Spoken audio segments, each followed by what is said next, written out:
بسم اللہ الرحمن الرحیم۔ کیا آپ کے جسم میں کوئی گلٹی یا رسولی بن گئی ہے اور آپ صرف مرہم یا دیسی نسخے لگا کر اسے ختم کرنے کی کوشش کر رہے ہیں؟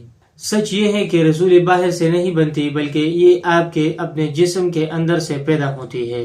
رسولی کہاں سے بنتی ہے اور یہ کیسے ختم ہوتی ہے؟ رسولی دراصل جسم کے اندر سیلز خلیات کی خرابی کا نتیجہ ہوتی ہے۔ جب جسم کے خلیات کنٹرول سے باہر ہو جائے تو وہ ایک جگہ جمع ہو کر گلٹی بنا لیتے ہیں، جسے ہم رسولی کہتے ہیں۔ سیلز گروتھ پرابلم، جب سیلز غیر معمولی تیزی سے بڑھنے لگے تو وہ گلٹی بن جاتے ہیں۔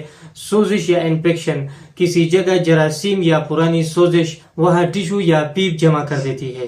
ہارمونل امبیلنس، خاص طور پر خواتین میں رحم اور چادی کی رسولی اسی وجہ سے بنتی ہے۔ اگر خاندان میں ہسٹری میں ہو تو رسک زیادہ ہو جاتا ہے۔ خراب life style, junk food, cigarette یا موٹاپا، یہ سب اندرونی خرابی پیدا کرتے ہیں۔ اہم بات، ہر رسولی کینسر نہیں ہوتی، لیکن اگر تیزی سے بڑھے، درد کرے، شیپ بدل جائے تو فوراً کسی ڈاکٹر یا ماہر حکیم سے چیک اپ کروائے۔ قدرتی علاج، الحمدللہ خدیجہ یمنانی دواخانہ میں ہمارے پاس ایسے قدرتی نسخے موجود ہیں جو جسم کے اندرونی نظام کو بیلنس کر کے رسولی بننے کی اصل وجہ پر کام کرتے ہیں۔ خون صاف کرتے ہیں، سوزش کم کرتے ہیں اور خلیات کو نارمل بناتے ہیں، جس سے رسولی آہستہ آہستہ ختم ہونے لگتی ہے۔ اور ساتھ ہی گھریلو نسخہ بھی نوٹ کرے: ہلدی والا دودھ روزانہ، کلونجی کا استعمال، لہسن کھانا، ایلوویرا جیل لگانا، یہ سب سوزش کو کم کرنے میں مدد دیتے ہیں۔ اگر آپ بھی رسولی جیسے مسئلے سے پریشان ہیں تو دیر نہ کریں،